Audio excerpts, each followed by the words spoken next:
Matagumpay na nagsagawa ng isang livelihood training ang mga tauhan ng Regional Police Community Affairs and Development Group, Cordillera Administrative Region sa Alapang, La Trinidad, Benguet nito lamang ika-21 ng Hulyo taong kasalukuyan. Ang tagumpay ng nasabing aktibidad ay pinangunahan ni Police Executive Master Sergeant Juliet Pilictag kasama ang iba pang mga tauhan ng nasabing unit bilang facilitators sa pakikipagtulungan ng mga miyembro ng Sangguniang Kabataan at mga barangay officials ng Alapang. Kasama rin sa mga aktibong lumahok ang mga miyembro ng women's organization at mga senior citizens ng nasabing lugar. Sinimulan ang nasabing livelihood training ng paggawa ng mga basahan gamit ang mga lumang tela o damit na kung saan itinuro muna ni Police Master Sergeant J. Ford Junicio kung paano gumawa ng gagamitin na pattern kasunod ang iba pang mga hakbang kung paano ito gawin. Tampok din sa aktibidad ang iba't ibang paraan ng pot holder making at panghuli ay ang paggawa ng dishwashing liquid. Sa pamamagitan ng mga aktibidad na ito, ipinakita ng mga kalahok ang kanilang kakayahang makipagtulungan, makipagkapwa at magpursige.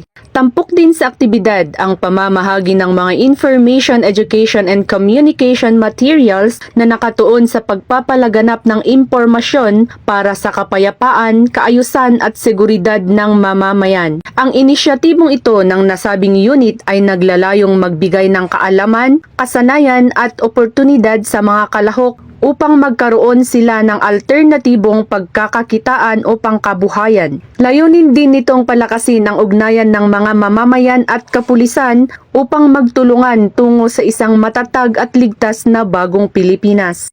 Mula dito sa ako ang inyong PNN correspondent, Patrol Human Digman, alagad ng batas, tagataguyod ng balita.